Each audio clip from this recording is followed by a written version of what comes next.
Olá, meus amigos, tudo bem? Boa noite, né? Sejam todos bem-vindos aí para mais uma live, mais uma das lives do projeto Não Durma Sem Saber. E hoje com um tema super bacana, né? Que é uma discussão que eu quero fazer aqui com vocês a respeito, né, da atualização da jurisprudência recente relativa aí a cálculos de liquidação trabalhista. Deixa eu já ir cumprimentando meus amigos aí, o Paulo Basílio, que é o Carneiro. Sejam todos bem-vindos. Deixa eu já fixar o tema aqui para a gente começar o nosso bate-papo. Boa noite. Eu quero agradecer, né, de início a presença de todos vocês. Eu sempre peço, né, e agradeço desde já, né, o compartilhamento de vocês. Não deixem de comentar também os aspectos que vocês acharem mais interessantes, dúvidas que vocês tenham aí também sobre a matéria. E na medida do possível aqui, da minha capacidade também, eu vou tentando sanar essas dúvidas para vocês, tá? Agradeço a todos vocês que estão ingressando aí, o Gerson, querido amigo, doutora Marília Martins, minha querida esposa, doutora Renata, sejam todos bem-vindos, tá? Risa, uma boa noite aí para vocês. Bem, o que eu queria discutir com vocês aqui, tá? Desde o início. Bem, essa é mais uma, né, das lives, para quem está chegando aqui pela primeira vez, mais uma das lives do projeto Não Durma Sem Saber. A ideia é trazer para cá algum tema, alguma discussão que seja interessante dentro do direito e do processo do trabalho e fazer uma discussão bem tranquila, com uma visão um pouco mais prática, né, sempre com esse objetivo. E também uma live assim mais rápida, 30, 40 minutos, algumas a gente acaba estendendo um pouquinho mais, principalmente quando eu trago alguns convidados, e também quando o assunto está muito bacana, e eu vejo também que vocês estão aí interagindo e gostando aí dos assuntos, a gente vai um pouquinho adiante. Mas hoje, né, o que a gente vai discutir aqui é justamente fazer uma atualização, né, dessas decisões mais recentes em vários tribunais superiores, STF, STJ, também no TST, relativo a decisões que afetam os cálculos de liquidação trabalhista, tá? Eu até já havia colocado algumas chamadas ali, né, para vocês, lá tanto na própria chamada da live, né, nos stories, de algumas decisões que foram importantes e que eu vou discutir aqui com vocês, tá? E eu vejo pessoalmente, e até isso é interessante de se comentar desde o início, que cada vez mais a gente está tendo um protagonismo, né, dessas jurisprudências, das decisões recentes dos tribunais relativas a essa matéria. Relativas aos cálculos, né? Cálculos trabalhistas, à liquidação trabalhista de um modo geral, tá? E aí, obviamente, nos cabe vir discutir aqui esses assuntos com vocês, tá? Esse protagonismo eu, pessoalmente, atribuo ele um pouco também à reforma trabalhista, porque a reforma trabalhista inevitavelmente trouxe algumas mudanças que foram relevantes, né? Seja lá no parágrafo 1º do artigo 840, mudando um pouco a ideia, né, da liquidação ali, ou da indicação de valores na petição inicial, e também lá no parágrafo 2º do artigo 879 da CLT, que passou a tratar um pouquinho, né, sobre o rito ali da liquidação de sentença. Então, tudo isso, né, afetou substancialmente. E cada vez mais os advogados estão ficando mais engajados também no assunto, porque cada vez mais a gente tem que se especializar, ficar mais atento às novidades, né? E eu vejo que, inclusive, esse tema da jurisprudência tem chamado a atenção cada vez mais de todo mundo, né? Eu vejo que é um tema que sempre desperta, né? Já foi-se o tempo em que a gente podia discutir direito do trabalho pensando ali em legislação, súmulas, OJs. Hoje a gente tem cada vez mais se debruçar em cima da jurisprudência mais recente e, especificamente sobre esse assunto, a gente vem observando, né, que os advogados estão provocando a jurisdição, estão, de fato, tentando, né, fazer prevalecer suas teses, né? O que eu observava no início da reforma, logo após a reforma, era que uma certa timidez, né, um certo receio de afrontar o judiciário, isso acabava que tomava o tempo do processo, mas as decisões, os advogados mais ousados, né, e também os juízes que também foram se abrindo às novas concepções, foram começando a discutir esses temas e chegamos a decisões aí dos tribunais superiores, do TST em especial, mas também nós temos algumas decisões relevantes, agora recentes, tanto do STF quanto do STJ. E aí é por esse caminho que a gente vai seguir aqui hoje, tá bom?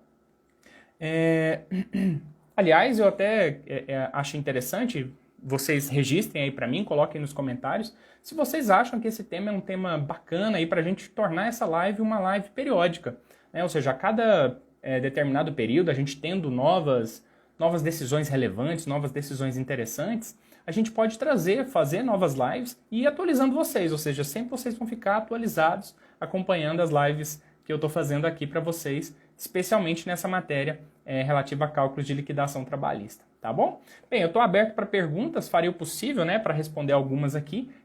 Já recebi algumas perguntas interessantíssimas aí, tanto lá na caixinha, nos stories que eu abri, né, e também nos próprios comentários da postagem, e eu vou tentar atender todo mundo aí para trazer as minhas impressões, né, que obviamente essas decisões, como elas são muito recentes, há ainda divergências, há ainda pontos em aberto, mas eu vou trazer a minha visão aqui para vocês, né? E do que eu imagino que será a tendência nos próximos, né? Nas próximas discussões aí a respeito dessa matéria, tá bom?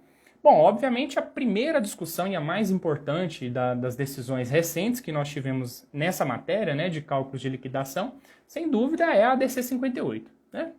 Nós tivemos uma decisão muito importante, né?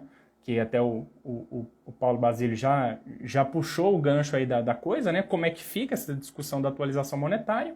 E, basicamente, vocês já conhecem, em linhas gerais, o que a decisão trouxe, né? Mas a gente teve agora, e até por isso essa motivação para essa live de hoje, é justamente o fato de que nós tivemos a recente publicação do acórdão dessa decisão, agora no último dia 7, salvo engano, e isso, obviamente, muda totalmente o cenário. Por quê? Porque nós tínhamos antes só uma certidão de julgamento, que trazia ali um trecho muito curtinho, né? Ou seja, não tinha nenhuma discussão, tinha ali um pedacinho da ementa, e agora não, a gente tem o acórdão completo, as discussões, inclusive, né? Tem todos os fundamentos que foram trazidos pelos ministros, então isso nos permite também ir um pouquinho além daquela análise inicial que a gente já tinha observado em muitos lugares por aí, tá bom? Bom, essencialmente o que a decisão fez, né? Isso é importante a gente também retomar esse histórico. A decisão julgou inconstitucional, né, o artigo 1º-F lá da Lei 9497, né, que dispunha, que definia, né, o STF já tinha julgado isso, né, anteriormente, dizendo que a TR era inconstitucional para os débitos da fazenda pública, né, de natureza não tributária.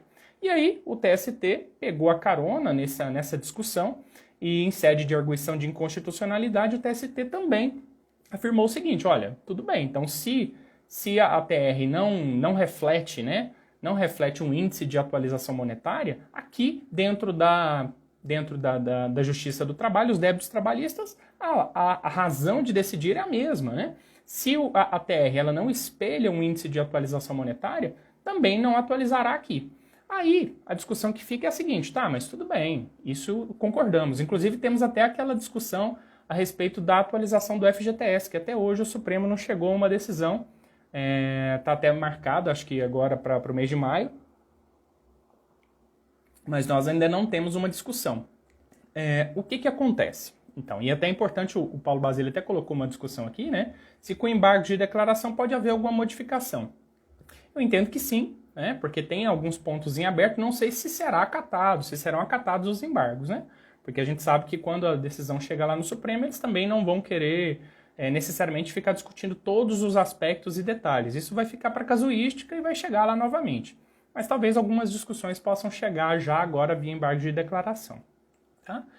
Então, voltando ao que eu estava dizendo, né? Então o TST, utilizando a mesma razão de decidir, disse, não, tudo bem, se o Supremo já declarou a inconstitucionalidade da TR como índice de atualização monetária, nós vamos fazer isso aqui também nos débitos trabalhistas. Perfeito. Fizeram isso, mas, obviamente, houve a discussão a respeito, e isso foi levado ao Supremo via a DC 58. Na verdade, eram 4 ações de controle abstrato, né, de constitucionalidade, a DC 58 e 59, e tinha 2 ADIs, inclusive uma relativa à reforma, à reforma trabalhista ainda, né? Então, basicamente, foram essas 4 decisões que foram trazidas ali em conjunto para discutir esse assunto, tá? Bom, então, essencialmente, o que foi decidido? Foi decidido que a TR, de fato, né, foi reputada inconstitucional, mas no lugar, a decisão, ela trouxe uma inovação, né? Dentro do que a gente esperava. Na verdade, acho que todo mundo que acompanhou esse julgamento primeiro pensou assim, não, a discussão é TR e PCA. Eu fiz até uns gráficos, mostrei a diferença entre um e outro, fiz umas postagens e tal, bem bacanas também, aí aqui no meu Instagram, e veio aquela surpresa, né, no relatório do ministro Gilmar Mendes, propondo a adoção da Selic.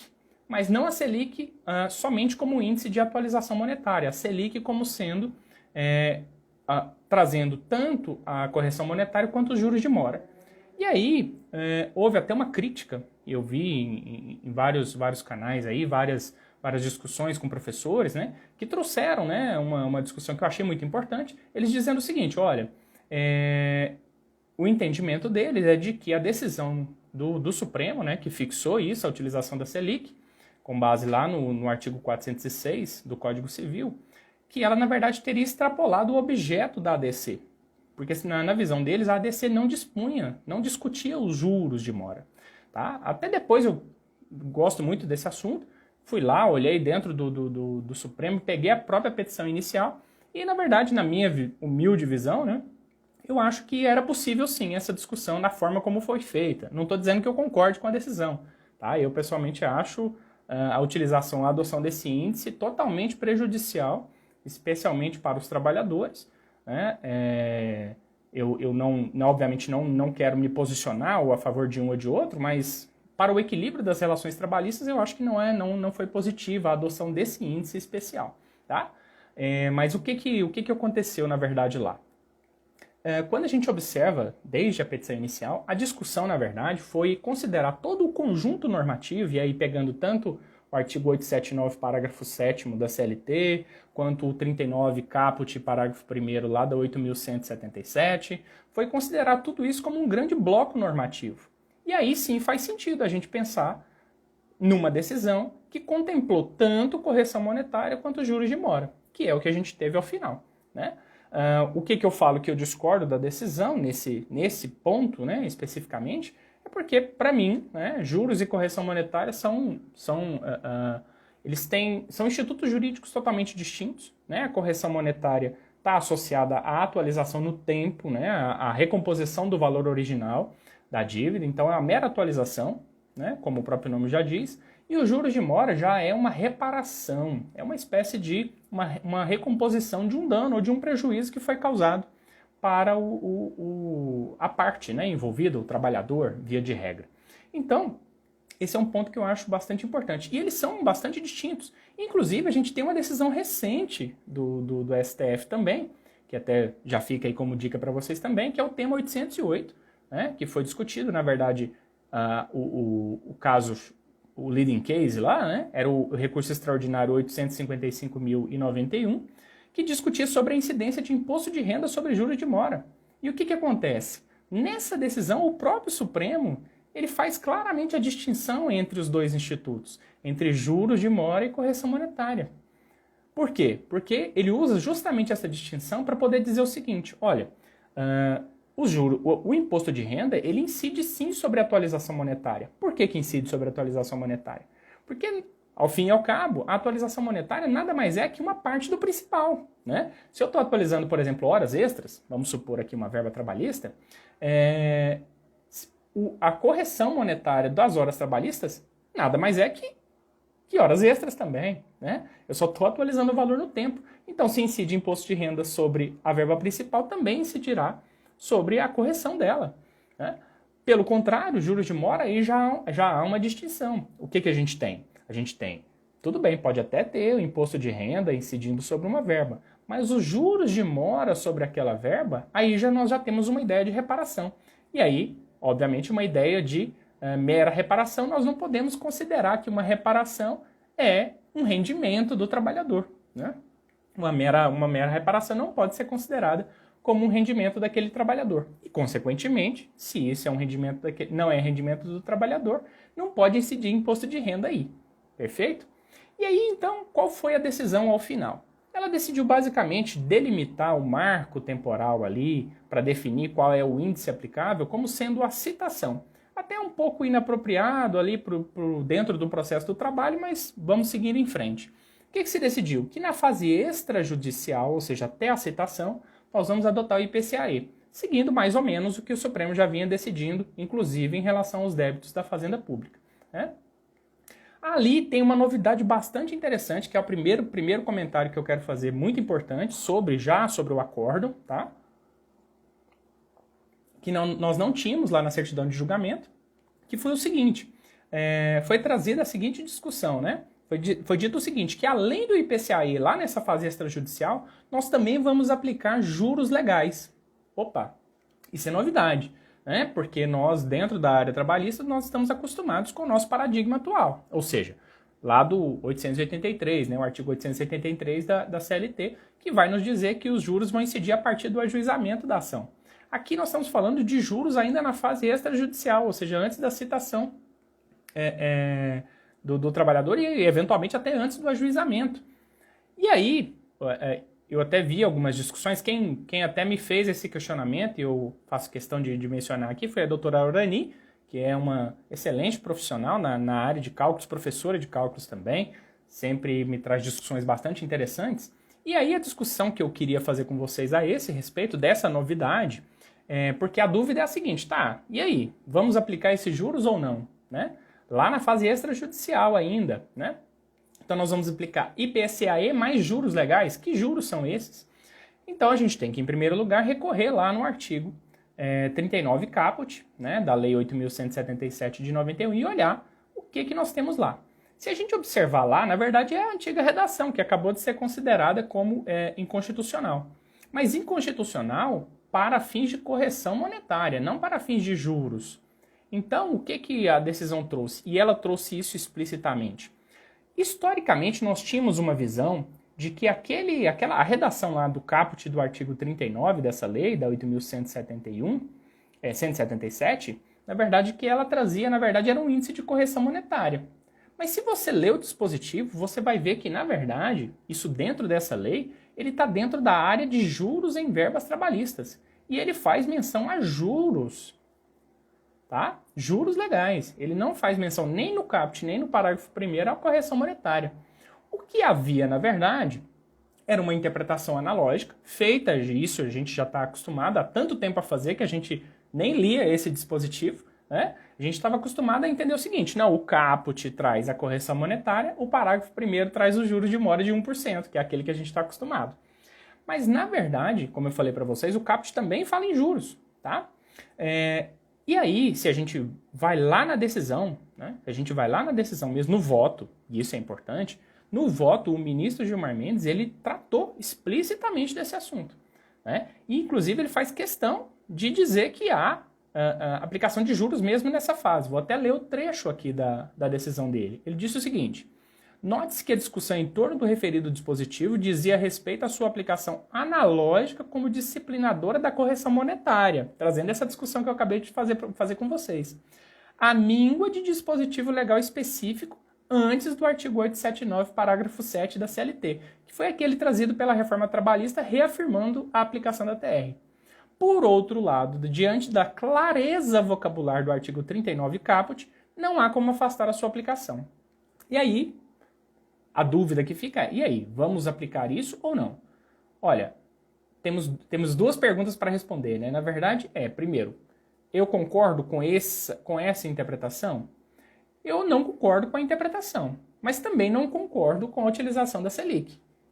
E aí, mas do ponto de vista bem pragmático, o que se entende, né, que vai acontecer? O que eu entendo é que, na verdade, a gente vai utilizar as duas coisas, né? Tanto a Selic, obviamente, que está muito claro isso para nós, né, da interpretação dessa sentença, desse acórdão, e também está muito claro para mim, da interpretação do acórdão, que na fase extrajudicial nós teremos tanto a correção monetária, pelo IPCAE, quanto os juros de mora pela TR. Ah, professor, mas TR não vai dar nada. Não vai dar nada agora, né? Mas há alguns anos atrás ela tinha algum efeito. Então a gente tem que ficar atento, principalmente em demandas, né, que já se prolongaram muito no tempo, que ainda estão em execução. Então nessas demandas a gente ainda vai ter um efeito monetário significativo. Então temos que ficar atentos e não deixar de pleitear isso, obviamente, se for do interesse do seu cliente, né? Ou de se defender, se não for o caso. E agora, lá na fase judicial, por sua vez, aí temos a aplicação da Selic. Já comentei aqui com vocês, entendo que não é um índice adequado, né, porque na verdade ele vai refletir uma grandeza que até tem alguma correlação com a inflação, mas na verdade ela não espelha de fato a atualização monetária. Por quê? Porque ela é uma variável que está totalmente controlada, né? Ela é totalmente controlável pelo governo, né? Pelo Estado. E a ideia não é essa. A ideia é que você tenha uma variável que de fato seja uma leitura de um cenário, né? Porque os índices de inflação são assim, você faz uma leitura a partir da realidade, né? Mas ao contrário, o que você vai ter é com a Selic, na verdade, você tem o oposto. Você já tem um índice pré-fixado, que não é adequado, a TR não era adequada pelas mesmas razões, a Selic também não seria, né?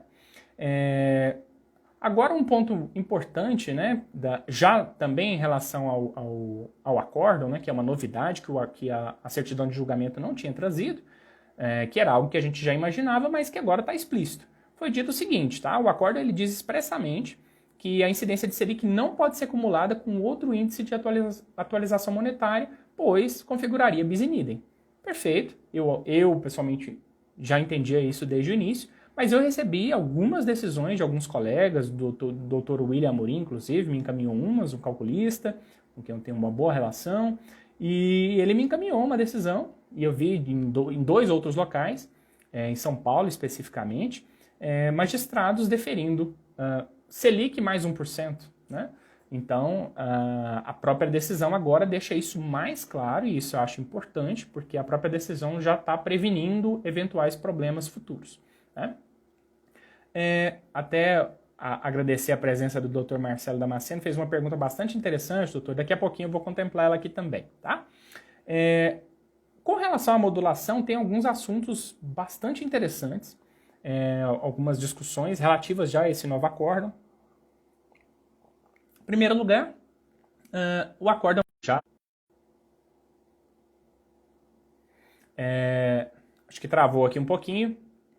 Mas o que acontece? A gente tinha visto, né, que em relação à atualização dos valores, né, pagos, os valores já pagos, de que não haveria nenhuma afetação, né, àqueles pagamentos que já haviam sido feitos. Mas aí eu recebi uma dúvida que eu achei bastante interessante, que inclusive veio pelo Dr. Euder Ambrosio, que está até aqui conosco hoje também, que me disse o seguinte: olha, professor, mas como que fica a atualização daqueles valores que já foram pagos no curso da ação? Bom, eu entendo que nós temos dois caminhos para raciocinar sobre isso. A decisão deixa claro, em primeiro lugar, que não é possível rediscutir os valores que foram pagos, né? Se já havia um índice definido, tá? Mas nós temos que considerar um ponto importante. Se o pagamento foi parcial, aí nós temos que olhar qual era a situação do trânsito em julgado, né? Daquela decisão, em relação aos índices especificamente. Se os índices já haviam sido fixados e já tinham sido definidos expressamente, tudo bem, segue, você simplesmente vai seguir a atualização com base naqueles índices. Mas, pelo contrário, se você já tinha, se você não tinha índices expressos, o que eu entendo que vai ser o caminho natural? Você vai deduzir esses valores que foram pagos, vai fazer a atualização, né, vai fazer a atualização agora com base nos índices definidos pelo Supremo, né, a Selic em especial, IPCA e mais juros de mora, né, aqueles juros ali, e a Selic, e você vai fazer a dedução, obviamente, dos valores que já foram pagos e vai observar qual é o saldo restante. E aí, o que não se permite é que, se eventualmente esses valores forem superiores ao que seria devido após os novos índices ali arbitrados, de que não é possível a rediscussão dessa matéria. Então, basicamente, eu acho que esse é o ponto mais importante, até aproveitando aí a pausa para desejar boa noite aí para a doutora Aurani. Acabei de comentar o seu questionamento aqui mais há pouco, agorinha, tá bom? Bom, outro ponto importante, né, e aí é um ponto que surge dúvidas, é em relação àquelas decisões em que não há um dos índices expressos, porque a gente já sabe muito bem, se tem os índices expressos e transitou em julgado, não será afetada por essa decisão do Supremo. Mas se nós não tínhamos os índices expressamente dados, se nós não temos esses dois índices, né, correção monetária e juros, o que o acórdão nos trouxe é que a gente tem que fazer, a gente tem que aplicar os novos índices, né? Então agora o que a gente tem que pensar aqui é o seguinte, que é aquele caso, né, que obviamente eu estou dando apenas a minha opinião aqui para vocês, com base na minha interpretação até do conjunto da sentença, da decisão, né, do acórdão, aliás, que é o seguinte, olha, vamos supor aquele caso em que nós temos a fixação de correção monetária pelo IPCAE mais juros legais. É isso que veio na sentença, tá? E eventualmente até transitou em julgado. Ou o contrário, correção monetária na forma da lei, mais juros de 1% ao mês. Como que fica esse cenário? E aí? Aí podemos ter várias interpretações possíveis, né? Alguns vão dizer assim, não, eu vou colocar Selic mais o que estava expresso, para não haver violação da coisa julgada, que eu acho que é um fundamento bastante interessante. Mas eu, pessoalmente, entendo o seguinte, se a gente olha para a decisão e para os fundamentos de decidir, né, ou seja, como que se chegou a essa construção, né, da utilização da Selic como sendo juros mais correção monetária, o que eu observo? Eu observo que a decisão do Supremo, ela tratou aquele conjunto de dispositivos como sendo um bloco normativo. Foi isso que a gente viu aqui, né? Inclusive, todas essas disposições legais foram tratadas em conjunto na decisão. Então, se nós estamos tratando em conjunto, eu, pessoalmente, entendo que somente haveria o trânsito em julgado se houvessem os dois índices expressos. Ou seja, se houvesse tanto correção monetária quanto juros. É a minha visão pessoal, né? Eu entendo que se havia apenas um dos índices, eu entendo que se aplicaria integralmente a nova decisão do Supremo, tá? Obviamente, esse é um dos temas que eu entendo que o Supremo deveria esclarecer, inclusive retomando a pergunta do Paulo Basile, que eu acho que é essencial haver o esclarecimento. Talvez seja a grande dúvida a respeito dessa decisão, ao meu ver, né? Porque aí seria interessante que na modulação houvesse o esclarecimento em relação a esses casos, que são casos que a gente vê com muita frequência, né? Outra dúvida, aí retomando a pergunta do Dr. Marcelo Damasceno, que acabou de colocar esse questionamento aqui, é sobre a possibilidade de indenização suplementar, né? Bom, obviamente, agora é momento de a gente raciocinar e pensar um pouquinho tanto na decisão em si, no acórdão da DC 58, quanto também em como o TST vinha tratando essa matéria. Porque a indenização suplementar já chegou ao TST, né? Mesmo antes dessa decisão, porque algum advogado leu lá e falou assim, opa, vou pedir essa indenização suplementar. Agora, o que eu entendo aqui com vocês? A gente sabe, né, que há essa possibilidade, né, prevista lá no artigo 404, no parágrafo único especificamente, que vai dizer o seguinte, né, se os juros de mora não cobrirem o prejuízo, e a ideia do juros de mora nós já vimos que é justamente a ideia de reparação de um prejuízo, pode o juiz conceder ao credor uma indenização suplementar. O TST, inclusive por meio da sua SDI 2, tá, sob a relatoria do ministro Douglas Alencar Rodrigues, que inclusive é daqui de Goiás também, julgou recentemente, né, essa decisão foi publicada agora, em fevereiro de 2021, um RO, em ação rescisória, que discutiu o tema da indenização suplementar na Justiça do Trabalho, mas nós já tínhamos outras decisões, esparsas, poucas decisões, mas que vêm no mesmo sentido. Essencialmente, o que se decidiu, né, via SDI 2, tá? Se decidiu o seguinte, e aí é interessante a gente ver essa decisão porque ela ajuda a gente a encontrar uma saída. O que essa decisão nos trouxe? Nos trouxe o seguinte, que os únicos juros na Justiça do Trabalho que podem incidir sobre os débitos trabalhistas são os de mora, previstos lá no artigo 39, parágrafo 1º da Lei 8.177 de 91. E a razão de decidir para indeferir a indenização suplementar foi a seguinte, em face de haver regência específica, é incabível essa indenização suplementar prevista lá na lei. O que eu consigo entender dessa decisão olhando agora para o futuro? Com a decisão na DC 58, nós retiramos essa disposição legal específica. né? Nós tiramos essa disposição, porque foi justamente esse o fundamento do ministro Gilmar Mendes, que foi o relator e foi acompanhado, né, por uma decisão bastante apertada. O fundamento foi justamente esse, para adotar o artigo 406 do Código Civil. Dizer, olha, o artigo 406 inclusive diz, né, na ausência de disposição legal específica, aplique-se a Selic. Na realidade não é a Selic, é a taxa compatível com os débitos da Fazenda Nacional, que é a Selic atualmente. Mas então, se a gente observa isso, há um reconhecimento, e aí tem que se construir essa linha de raciocínio, inclusive na hora de peticionar, de que essa decisão vai nos construir, na verdade, a ideia de que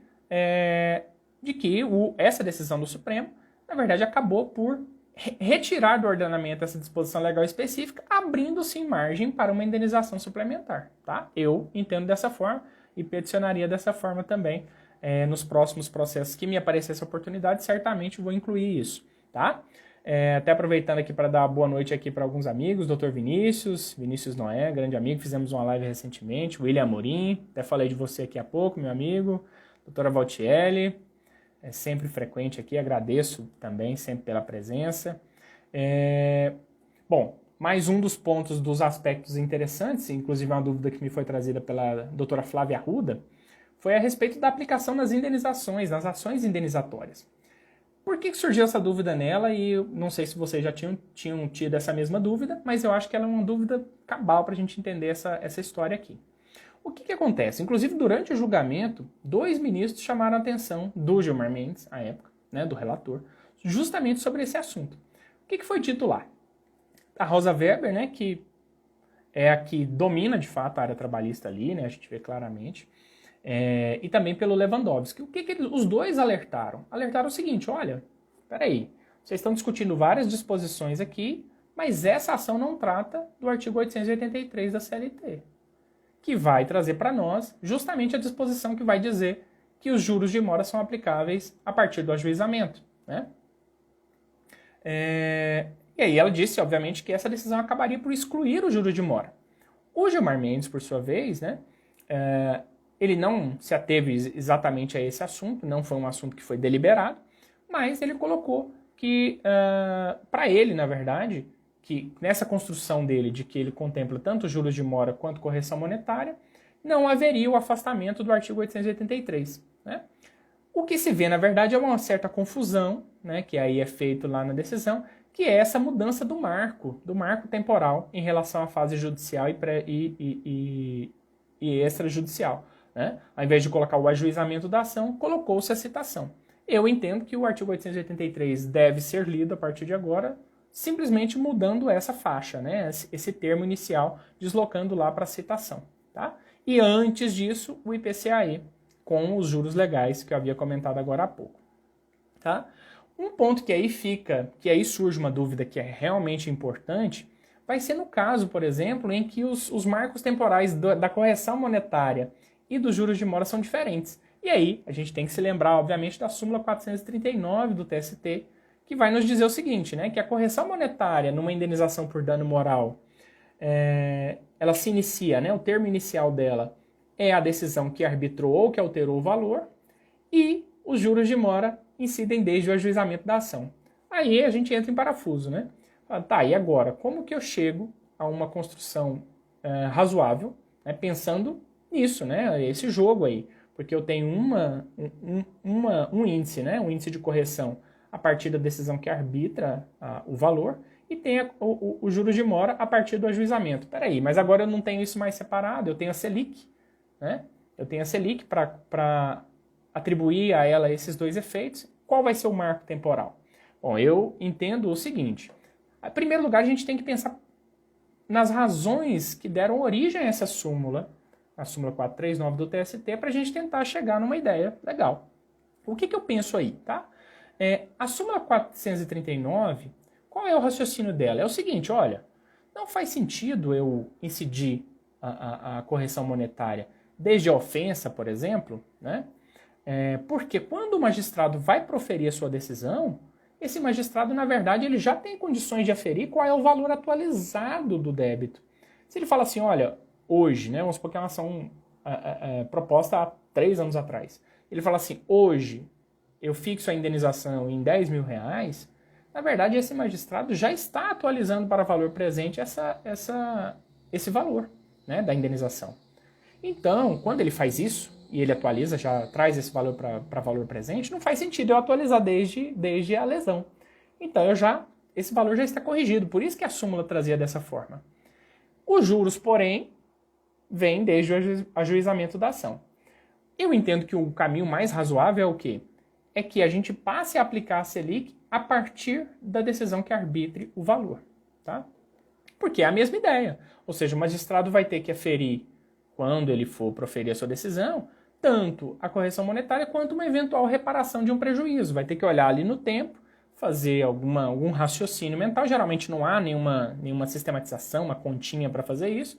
Ele pensa ali num valor que ele entenda razoável, dentro daqueles limites lá do 223G, mais ou menos, para não ficar fora, e arbitra um valor. Essencialmente é isso. Então eu entendo que, nesse caso das ações indenizatórias, nós vamos ter a fixação, utilização da Selic a partir da decisão de arbitramento do valor da indenização por dano moral, tá?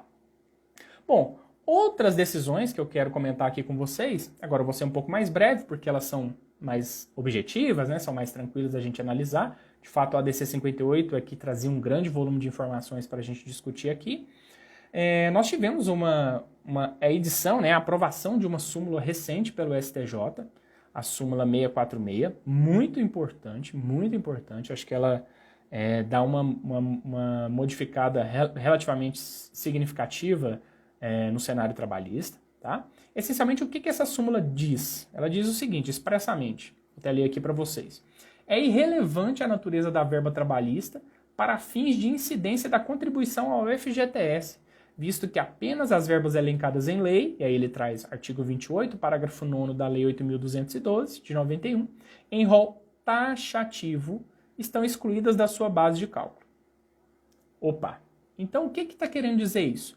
Basicamente, o que a gente tinha antes dessa decisão? Né? Lembrando que é uma decisão do STJ, não necessariamente o TST seguirá esse entendimento, né? Mas, na prática, o TST tem absorvido a matéria discutida lá no STJ. Essa até é um pouquinho diferente, né? Essa súmula, obviamente, não vincula o judiciário trabalhista, né? Inclusive na IN 39 há uma discussão sobre isso, mas lá ele adaptou as disposições do CPC, mas colocando sempre as súmulas e OJs do TST como sendo balizadoras das discussões, né? Os precedentes havidos no próprio judiciário trabalhista. Agora, o que a gente tem? A súmula do STJ, ela, querendo ou não, ela impacta significativamente, porque historicamente a gente tinha meio que um paralelismo entre incidência de contribuição previdenciária e recolhimentos ao FGTS. Nós sabemos que o FGTS não tem natureza tributária, inclusive a discussão a respeito da prescrição do FGTS se baseou nisso, né, para entender que a prescrição também era quinquenal, assim como dos demais débitos trabalhistas, e não trintenária, né? Então, usou justamente dessas ideias, foi esse fundamento, né? De que, e que, consequentemente, não são aplicáveis as disposições do CTN, do Código Tributário Nacional, para o FGTS. Então, basicamente, a gente tinha esse paralelismo, e a gente via muitas convenções coletivas, que aí eu acho que é o grande ponto importante dessa súmula, que ela pode afetar. Nós tínhamos muitas convenções coletivas trazendo a seguinte disposição: olha, determinada verba, excluía essa verba, a natureza salarial dessa verba, e aí, obviamente, não haveria reflexos nem de contribuição previdenciária, nem de FGTS. Agora, isso não me parece ser suficiente para excluir a incidência do FGTS com base nessa súmula. Tá? Por quê? O que a gente tem? Somente estariam excluídas da base de cálculo do FGTS aquele rol, né, lá do artigo 28, parágrafo 9º, da Lei 8.212. Tá, tudo bem, se você olhar o rol, você vai ver que tem muita coisa lá. Mas tem coisa que não está, né? Então, o que eu entendo pessoalmente, né? Como esse rol é taxativo, o que a gente tem que observar? O que a gente tem que observar na prática é ir lá, fazer o rol, né, olhar no rol o conjunto das verbas, especialmente as indenizatórias, que eu acho que a grande polêmica é essa aí, porque as verbas de natureza salarial, para nós, acho que o entendimento é bem tranquilo de que haverá o recolhimento de FGTS, a não ser que haja exclusão expressa na própria lei, né? Lá na lei do FGTS ou na lei 8.212. Mas o que a gente tem? A gente tem que observar sempre, a cautela nossa tem que ser justamente nessas verbas de natureza não salarial. Por que eu falo isso? Porque, na verdade, se a gente observar o posicionamento do TST a respeito dessa matéria, ele não é muito diferente do que nós já tínhamos, do que nós estamos tendo com essa súmula, tá? E aí eu dou um exemplo aqui que todo mundo conhece muito bem, de uma verba de natureza indenizatória que tem contribuição para o FGTS, gera reflexos, né? Tem incidência de FGTS, mas não é base de cálculo das contribuições previdenciárias, que é o aviso prévio indenizado. E nós temos isso claramente. Ela não tem incidência de INSS, o TST reafirma isso frequentemente, porque é um pedido muito, muito recorrente, porque ela não está expressamente excluída lá na Lei 8.212, foi uma alteração legislativa em 97, mas para fins de FGTS há incidência sim, né? Basta a gente lembrar da súmula 305 lá do TST, que vai dizer que o aviso prévio trabalhado ou não tem incidência de FGTS. Né? Então, a gente tem uma verba indenizatória que tem incidência de FGTS, reafirmando a ideia do que está na súmula, né? Finalmente. O que eu entendo que aí é o ponto mais importante que eu havia comentado com vocês, que é justamente os casos de alteração da natureza da verba via convenção coletiva, que nós temos visto com muita frequência. Tá? O TST ele tem uma posição antiga, até um informativo bem antigo, não me recordo o número agora de cabeça, pela impossibilidade de uma norma coletiva reduzir o percentual da multa do FGTS, de 40% para 20%. Acho que de 2014 até essa decisão. É uma decisão já bastante... E ela é rememorada frequentemente pelo TST. Mas a gente tem que observar duas coisas para a gente tentar chegar a uma resposta. Em primeiro lugar, que recentemente o TST vem admitindo algumas mudanças, né, via convenção coletiva. Tá? Aqui eu vou dar um exemplo que eu acho que é espetacular, eu acho que todo mundo que atua na área deveria conhecer, que é uma decisão relativa, acho que foi de março de 2020, relativa à convenção coletiva dos Correios. O que foi feito lá na convenção coletiva dos Correios? Foi feito o seguinte, olha, nós reduzimos a base de cálculo das horas extras, então em vez de ser o conjunto das verbas de natureza salarial, é só o salário base. E em contrapartida nós elevamos o adicional de 50% para 70%. Olha que bacana, então nós tivemos aqui as contrapartidas, né? Contrapartidas, houve uma redução por um lado e a elevação pelo outro. Lógico, aqui tem uma discussão muito interessante, que é a gente pensar se na verdade essa decisão foi benéfica para os Correios ou para os trabalhadores. Porque a gente tem redução da base de cálculo e, consequentemente, dos reflexos associados, porque é uma verba de natureza claramente salarial, e, em contrapartida, a elevação do percentual. Então, a gente teria que fazer um cálculo aí, eu sempre dou essa dica, que eu acho que todo advogado deve conhecer de fato de cálculos trabalhistas, inclusive para negociações sindicais. É uma decisão bastante importante. Inclusive, a segunda turma reafirmou essa decisão agora recentemente, justamente nesse sentido, ou seja, de que a gente tem que ter clareza desse jogo. Por quê? Então, o que acontece? Por via transversa, vocês concordam comigo que essa decisão, na verdade, ela acabou por reduzir a base de cálculo do FGTS, talvez?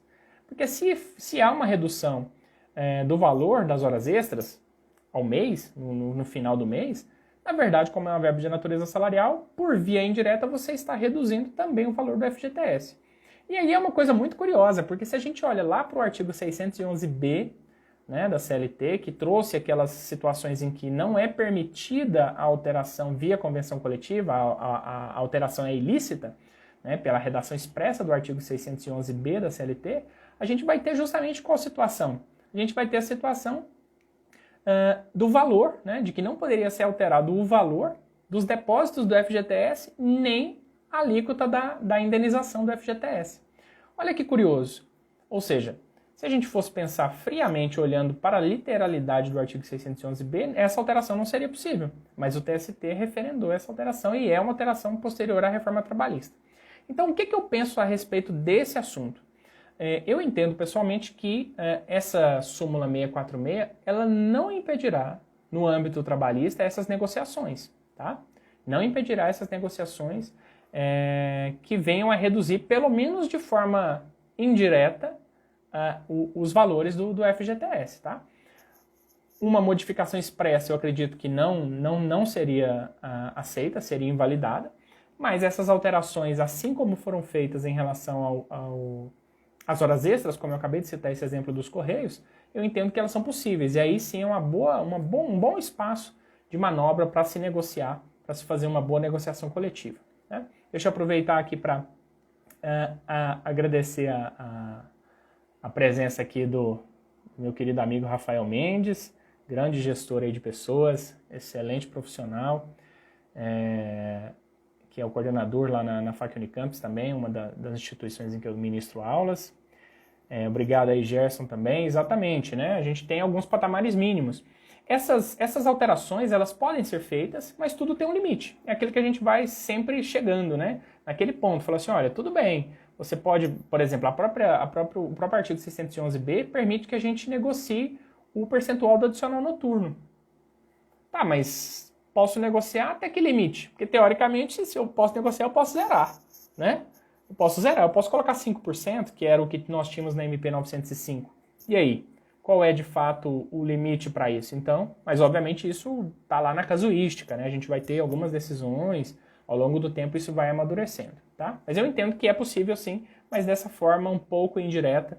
Eu acho que tentar atacar diretamente ali o FGTS, dizendo que uma determinada parcela, que é muito comum nas convenções coletivas, né? Geralmente, quando se retira a natureza salarial delas, teria que haver uma disposição também dizendo que não haveria reflexos em FGTS. E aí, teria que haver se há possibilidade disso ser aceito. Eu, pessoalmente, acho que esse tipo de disposição direta não seria aceita, mas é algo que vai ser construído aos poucos, tá? Também nós temos que ver se esse entendimento será adotado no âmbito do judiciário trabalhista, né? Da Justiça do Trabalho. Bom, outra decisão que eu queria comentar com vocês aqui é uma decisão da segunda turma, que veio reafirmar uma posição que o TST já tinha a respeito da desnecessidade de se juntar à planilha, aquele memorial de cálculos, junto com a petição inicial. Essa é uma decisão muito importante, agora de março.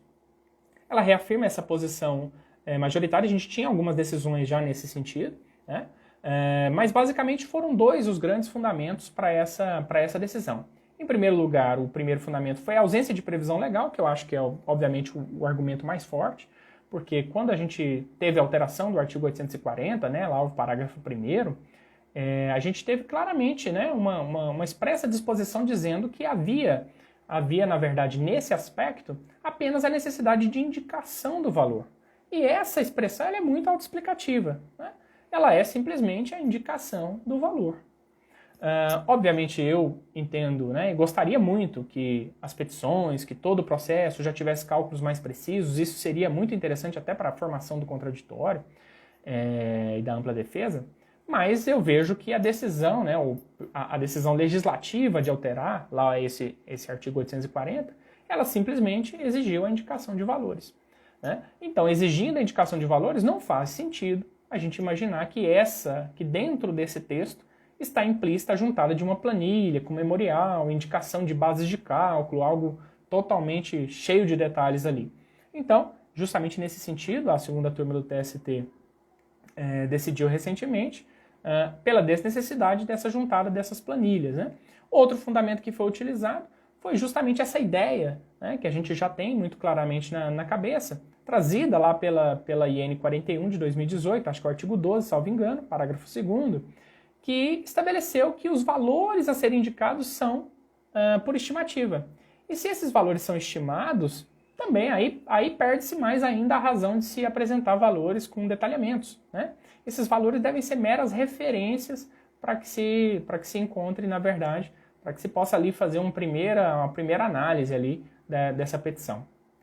Deixa eu até aproveitar aqui para cumprimentar dois excelentes amigos aqui, dentro de outros tantos que já estão nos prestigiando, aqui o Trabalho Notável, provavelmente o professor Fabiano, professor Hamilton Júnior, é um privilégio ter vocês aqui hoje.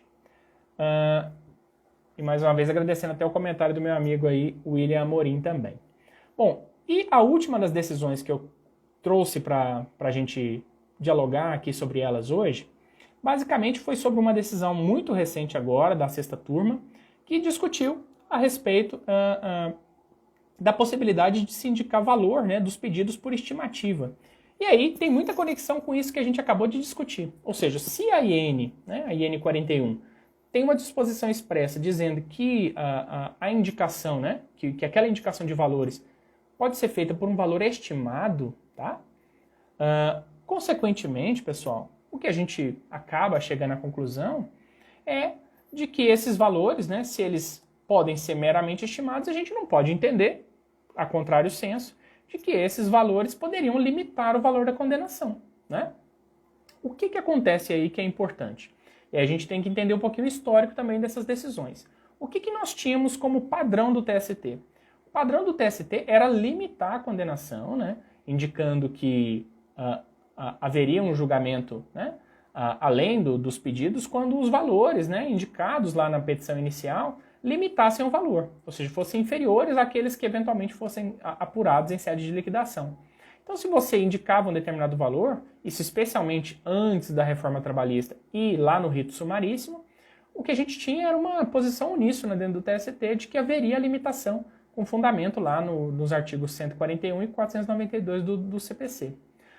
Agora, o que a gente tem nesse novo cenário? A gente teve, né, já para o rito ordinário, já após a reforma trabalhista, a gente teve essa disposição de que os valores seriam estimados. Eu até acho meio contraditório, porque a redação, né, do 852, acho que é o H, e esse artigo 840 da CLT, na verdade, eles têm a redação muito parecida para haver um tratamento diferenciado por parte do TST. Mas a gente tem que ter também aquela visão prática, pragmática, de pensar no que o TST vem decidindo. O que nós tínhamos? Nós tínhamos uma decisão lá da terceira turma que ela afirmava, tá? Ela limitava a condenação, mas ela deu a semente para a saída. O que ela disse? Ela disse o seguinte: olha, eu estou limitando porque na petição inicial não houve nenhuma referência expressa de que esses valores eram indicados por mera estimativa. Opa! Aí o pessoal já falou, opa, peraí, o trecho é esse, né? E aí as decisões que foram nesse sentido começaram a serem decididas agora mais recentemente, e nós já tivemos aí, acho que mais uma ou duas turmas, agora a sexta turma, dizendo, né, fazendo uma clara distinção, né, entre essa necessidade de liquidar o pedido mesmo, ou seja, de achar os valores concretamente, ou de uma mera indicação, do que seria uma mera indicação de valores. E aí, obviamente, a dica é sempre manter, já pode deixar na peça padrão, né, valores indicados por mera estimativa. Tá? Obviamente isso esvazia um pouco o conteúdo da disposição, porque eu acho que não há disposição legal sem razão de existir. Né? Então, se você fez uma alteração legislativa para passar a prever um valor, isso não pode ser um mero requisito formal, que eu tenho que ir lá e jogar qualquer valor. Eu entendo que esse valor tem que ter alguma vinculação. Eu, pessoalmente, entendo que esses valores deveriam limitar, sim, a condenação, a não ser naqueles casos em que, de fato, haveria uma dificuldade de liquidação, como, por exemplo, as situações de pedidos genéricos, né? Então, que eu dependeria de um ato da parte contrária ou da exibição de documentos, aí tudo bem, esses seriam por estimativa. Mas me parece que a jurisprudência tem caminhado no sentido de entender que basta a mera menção na petição inicial de que os valores são meramente estimados para que isso já seja considerado e impedir, obviamente, essa limitação da condenação. Tá? Perfeito. Só uma última decisão aqui para a gente fechar com chave de ouro. A gente teve no último informativo que foi divulgado do TST, que é o 234, salvo engano, uma decisão a respeito do advogado empregado. Essa bem rapidinho de comentar, porque na verdade a decisão do TST, ela simplesmente reproduziu o que a legislação específica já trazia, que é o Estatuto da OAB. E aí é interessante até comentar, porque eu tenho certeza que tem vários colegas advogados aqui na audiência de hoje, e é bastante importante comentar sobre isso, que muitos às vezes até desconhecem, né, que lá no artigo 20 do Estatuto da OAB está estabelecida a jornada do advogado empregado. E a jornada do advogado empregado, que inclusive pode haver uma discussão de vínculo empregatício, então eventualmente você está lá com um advogado que está como associado, que pode comprovar na Justiça do Trabalho que na verdade era um vínculo de emprego, e aí vem o grande problema, né? A limitação da jornada, porque esse artigo 20 do Estatuto da OAB, a Lei 8.096, estabelece que o limite diário é de 4 horas, tá? A não ser que, e de 20 horas semanais, consequentemente, a não ser que haja convenção coletiva ou em caso de dedicação exclusiva. E aí é o cuidado que você tem que ter a respeito disso. E além disso, o parágrafo 2º desse mesmo artigo vai dizer que as horas extras praticadas por esse advogado empregado, elas têm que ter um adicional de no mínimo 100%. Basicamente, esse assunto chegou ao TST, o TST observou e chegou inclusive a SDI1, por divergência jurisprudencial, e chegou-se à conclusão, na verdade, a decisão acabou reafirmando o que já estava na legislação, ou seja, que foi estabelecido o adicional de 100%, o adicional de 100%, e o divisor 100 também é outro ponto importante, fundamental aí para quem trabalha com cálculos. Então, o divisor da jornada do empregado, do advogado empregado, é 100, porque 20 horas semanais, aquela regrinha básica, né, 5 vezes, a gente tem o divisor 100 para apuração do valor da hora extra, né? E como adicional de 100%. Bem, então é isso, pessoal. O que vocês acharam dessas dicas? Eu trouxe aqui para vocês, né, temas aí mais atuais, né, e presentes na jurisprudência dos tribunais superiores. Se vocês gostaram, né, não deixem de dizer aqui nos comentários. Eu quero de fato saber se vocês gostaram dessa abordagem, desse tipo de assunto que eu trouxe aqui hoje para vocês. Eu quero fazer dessa live aqui, desse assunto aqui, uma prática nossa, ou seja, com frequência pegar alguns julgados aí mais recentes, para que a gente possa ficar sempre atualizado e em linha, né, com as principais decisões dos tribunais superiores, para a gente poder discutir, né, e poder trazer outras visões também, né. É muito importante sempre as opiniões de vocês aqui, contribuem muito. Tendo uma decisão nova e relevante, tá, eu trago aqui esse tema para a gente conversar, tá? Vou incluindo aqui nas minhas lives do projeto Não Durma Sem Saber, tá bom? Agradeço aí muito a presença de vocês e antes da gente encerrar eu deixo alguns convites. Primeiro, para que vocês participem nas próximas lives do projeto Não Durma Sem Saber. E outros convites também para que vocês conheçam aí, entrem depois aí na minha bio, né? E observem lá, você tem informações, né? Você tem o meu grupo do Telegram, o meu canal no YouTube e também algumas informações sobre os meus cursos que eu estou ministrando, que estão com vagas abertas. Logo, logo tem novidades aí para vocês também. Bem, então é isso, pessoal. Agradeço a participação de todos vocês que me acompanharam nessa live até aqui e que não dormiram sem essa. Uma boa noite para todos vocês e mais uma vez, muito obrigado.